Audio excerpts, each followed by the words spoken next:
তো দই বড়া রেসিপিটা কি করে করি একবার দেখুন। আমি আজকে দই বড়া করব, তার জন্য বিরির ডাল আজ 5-6 ঘন্টা সময় আগে থাকতে ভিজিয়েছিলাম, ভালো করে ভিজেও গেছে।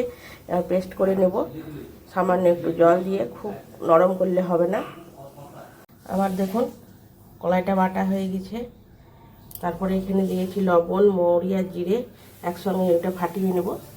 ডালটা একদম শক্ত শক্ত করে বেটে নিয়েছি।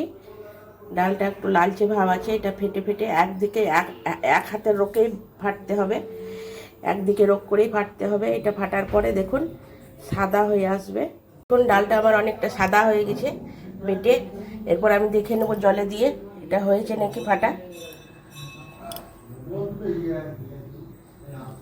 দেখুন জলে ভাসছে। আমি নুন আর চিনি দিয়েছি, এর মধ্যে জল দিয়ে দেবো, নুন চিনিটা গলতে দেবো, তারপরে বড়াগুলো ছেঁকের উপরে দেবো। আমি দুটো কারি পাতা ভেজে তেলের উপরে এখানে তুলে নিয়েছি জলটাতে উপরে। এবার দিয়ে দিচ্ছি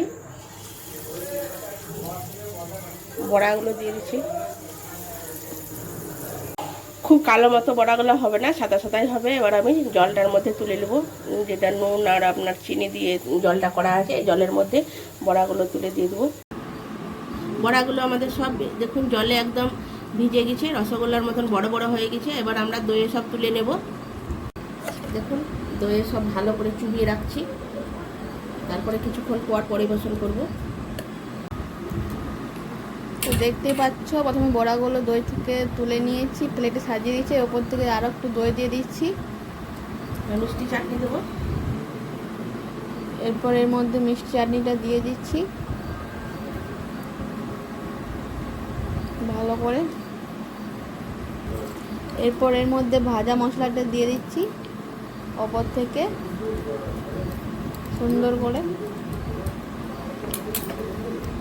তারপর এর মধ্যে ঝুড়ি ভাজাগুলো দিয়ে দেবো।